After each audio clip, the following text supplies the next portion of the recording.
just a little background information.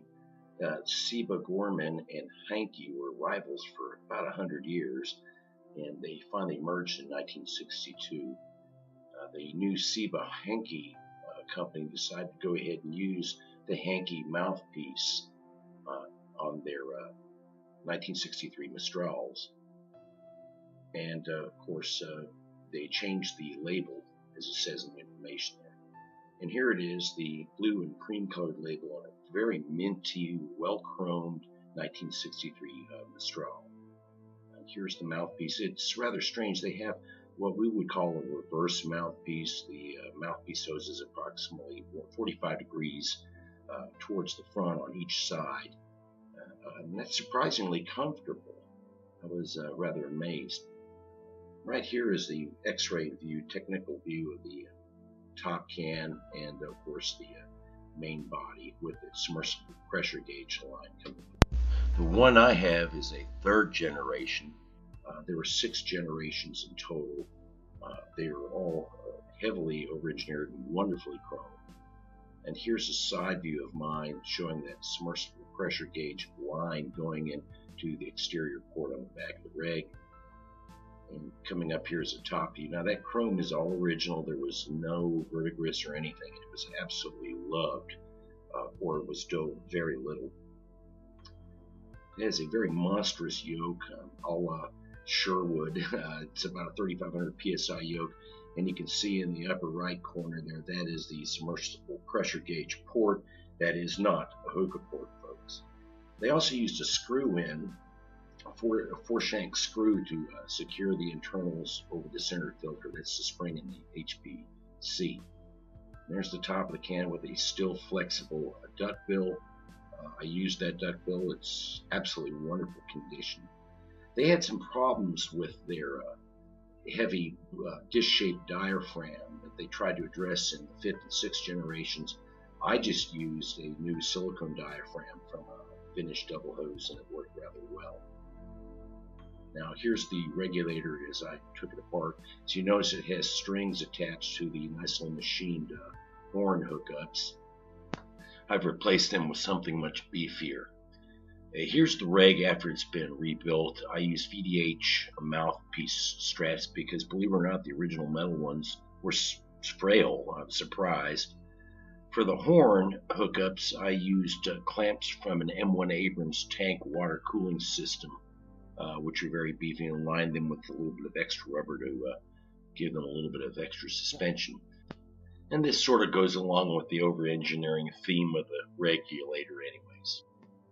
It was the 10th of December here in Saudi Arabia. Now, the water's about 56 degrees. Believe it or not, I'm higher up in altitude, and it was getting cold, but it's about 2 o'clock in the afternoon on December 10th, 2016. Now, I had some real issues with this regulator because of the submersible pressure gauge port bumping up into the main tank valve, so I had to turn it upside down, and even then it still wanted to cause problems.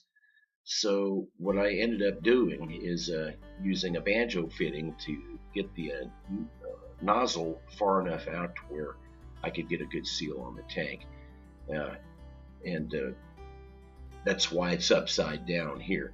It leads me to believe this regulator was designed for dual tanks. Now, and it held quite well at about 3,150 psi. Breathe a little hard due to the larger surface area of the HP seat, I believe. And here I have it on a U.S. Divers 1957 Rene. Then again, I still had to use the banjo fitting because you can see that even with the banjo fitting, that submersible pressure gauge port still wants to rub up against the tank valve. Now, I'm sure there are post valves out there that will allow you to take it, but I'm pretty convinced that this is indeed more of a dual tank regulator in general, specifically with that heavy yoke. Now here we're at right at about 2250, which is the standard for a lower pressure tank without the plus 10. And as you can see here in the original factory photo, they tended to show dual tanks all the time. And of course, with a dual tank, you have no problems with the submersible pressure gauge line. And here I am in the pool. I'm just doing some roundabout checking. I'm throwing that GoPro around. and you'll see a little stream of bubbles coming out from the back of where the yoke is, and that's because of that O-ring was just getting a little old. Probably already had about 25 dives on it. And as usual, I always doff my regulator so I can check out what's going on back. Now notice how those horns, the extra machining and horn extensions as we'll call them, keep the double hoses nice and aligned along the shoulder. Now I'm using a EPDM 1 inch by 1 3/4 inch new hoses, which you can get at vintagedoubleHose.com. Brian and the gang just came out with them, and they're really used for their new DSV valves for double hose, but they worked out really well with the offset mouthpiece, the reverse mouthpiece as I call it, from the regulator in this case. But they just keep those hoses right where you want them, level with your jawline, level with your regardless. They're absolutely wonderful. And we're taking off, and now I'm going to finally see myself that I've got a little O-ring link on my main tank valve, on my pillar valve. But the reg was breathing just wonderfully. Very easy breather. It doesn't get much better than that. Of course, it is a Mistral variant, so you're not going to have too many problems with them. And now there I'm pointing out that the little O-ring leak, but you know the reg breathing just great, just great. And you know that's about it. I mean, granted, I was freezing my rear end off. That water's, you know, I've got a 3 mil suit on, and I'm still freezing. I should have put a hood on it. I've been better off. Core temperature was great, but 56, 58 degree water, not fun, even in Saudi Arabia, folks. Yes, it does get cold here. And I'm just going to zipping it back on. If you're wondering about that mask, by the way, that is a modern Cressy Pinocchio mask made from, it's got a silicone mask, but I found a really nice chrome ring for it on a decayed mask, and added that wonderful ring on there to give it more of a sense of authenticity in the vintage area. Of course, I'm wearing a modern 3 mil wetsuit, but I had to use something. And see, the hoses with EPDM don't float up at all. They just stay right where you shoot them out at, which is wonderful. They're nice and heavy. With air, they tend to just sort of become neutrally buoyant. I was actually rather surprised at that. I'm about 2 pounds heavy on weight, but that was done because I wanted to stay close to the bottom. I didn't want to keep drifting off as I've done in other videos. We're going ahead, just trying to get our stuff together. And as I said, it's about 2:30 in the afternoon, and you can see the sun is already getting down low. I don't have a bunch of sunlight to work with. Now on that dog bone pack, you have a flat metal area in the back, just beneath the tank attachment band, and your lower attachment bands, those lower yellow bands. And you'll see me shove my weight belt up onto that flat metal area. It's designed for that. It's to keep that weight belt off your back and out from underneath the tank pack. And you'll see I'll muck around with it and adjust a little bit. It'll fall and just push back up and then re-cinch back down.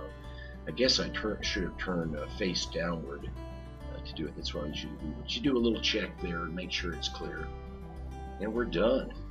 And it doesn't get much better. Look at the way those hoses just sit perfectly. And I'll do a little ambient pressure check. It bleeds just fine.